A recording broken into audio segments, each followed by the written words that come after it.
In this video, I will show you how to create pies on Trading 212 for beginners. So what you need to do for this is you need to open up your app and then you need to go to this pie section at the bottom.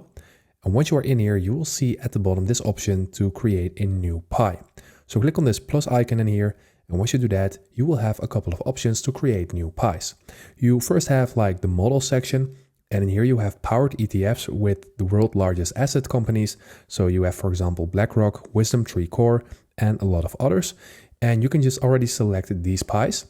What you also can do is you can select one from the social tab.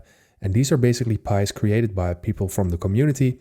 And let's say you have this one. This is the most popular one. It has 160K users. And when you click on this, you can just click on select pie at the bottom and then you will be able to use this pie. But let's say you want to create one yourself, then you need to click on custom. And once you do that, you can build your own pie. So let's go ahead and do that and click on add instruments in here. And from here, we can start adding stocks and companies to our pie. We can also add ETFs to our pie, just basically what you want. Let's say we want the S&P 500 into our pie, then we can just go ahead and select it, then click on add to pie, and now you can see at the bottom that it is in there. Now we can start selecting other stocks as well. Let's say we want Nvidia, we click on add to pie, and let's select one other. Let's select Alphabet, click on add to pie, and now at the bottom you will see everything that you have selected. And in order to create the pie, you're simply going to click on this blue arrow to the right.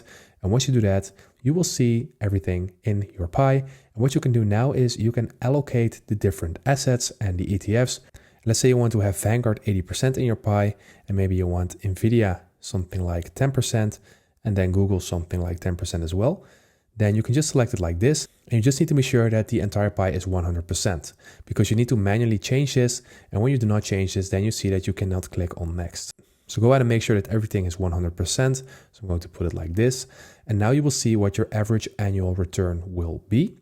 This is just a calculation. This is not something that is rock solid. So don't assume that this is right all the time. But let's say that we have our pie created and finished and we click on next. And now we can select if we want to auto invest into our pie or just select manually to manually invest in our pie. I'm just going to click on manually and after I'm going to click on next. And now we can give our pie a name. So let's call it something like this. Then we're going to click on create pie. And now our pie will pop up in here. And now we can just enter an amount that we want to invest into our pie. And then you can see that the amounts are allocated just according to what you just did. So I did 80% on Vanguard. So now everything I prompt in here will be 80% and 10% and 10%, as you can see. And if you're okay with this, then you're going to click on next. And once you do that, you need to click on confirm to confirm this transaction. And then this will automatically be stored into your pie. So this is how you do it. I hope this video helped you out. Please leave a like and consider subscribing. And then I will see you in the next one.